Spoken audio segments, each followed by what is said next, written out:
hands held up high. Diba? Wala naman nakakahiya sa ginawa natin. So yun.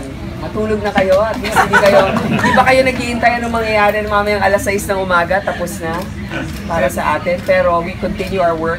Kung ano yung ating pinaglaban sa kampanya para sa ating mga kababayan, we can still do it in our own personal capacity and even in our official capacity if we still have positions in government. And, well, you're not supposed to be here if you have positions in government, but yung mga iba seso naman dyan eh. Diba? So, okay naman. Ikaw muna, ba't nandito ka? Team please. Uy, si David. Ay, David.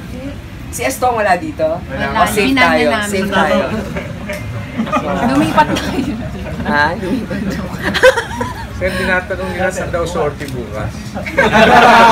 May battle fatigue kayo. Wala man lang kayong pagkain dito? Ano pa naman yan? Sige, uwi na kayo. Hindi. So, basta yun lang. Thanks, guys.